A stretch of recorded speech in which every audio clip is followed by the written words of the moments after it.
jangan menjaga. Ha. Tak apa. Kalau nak cerita saya rela untuk nak lupa saya taifan. Laki saya pada nak belah anak-anak saya. Pada nak belah. Kalau okey kata buah saya ni bukan boleh kabur, saya nak bayar. Boleh bayar. Tak, saya minta cerai lo. Kalau nak cerita semua kali jangan duk cerita semua kali. Ha. Okey. Ni pada ni kata ni belah. Ni belah ni. Belah mana ni? Ha tu. Ha. Orang duk pejabat boleh jualan pejabat saja. Setiap bulan sama gaji. Setiap bulan sama gaji. Kami tak nak kerja nak buat apa?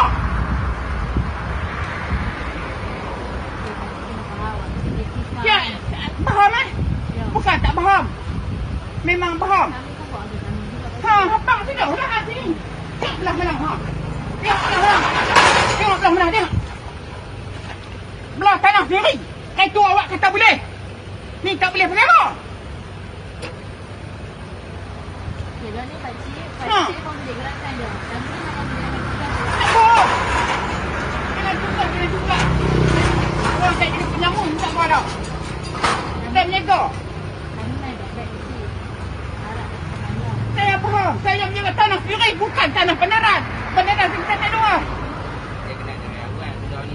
Ni pada awal sebab ni pada awal. Kami faham. Kami pun jualan ni tapi tak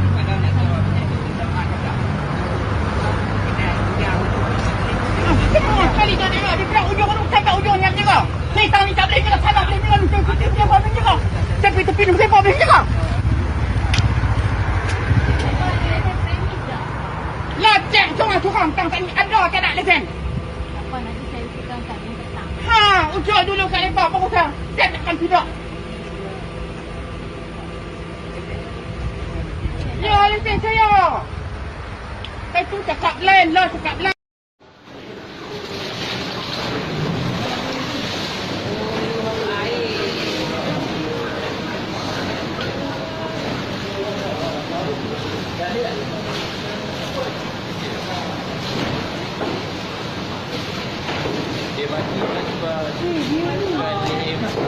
Apa? Cuma Oh, dia sebelah juga kan? Tak ada sebelah. Kau ulang sikit. Hidup lagi dah. Macam mana, bro? Hari ni memakan ke tak makan? Dia dah ambil keputusan. cold water, hot water. Cold water, hot water. Cold.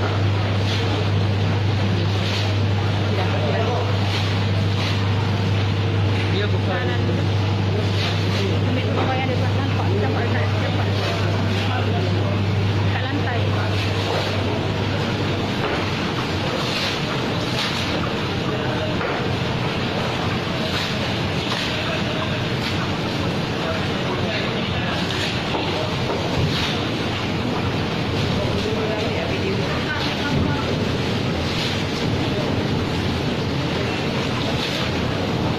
Jangan ni, Babek. Jangan ni.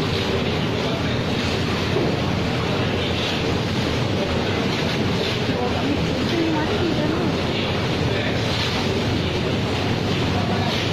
Ha? Ha, boleh tak tengok tak? Tak tengok je macam mana. Macam itu mati.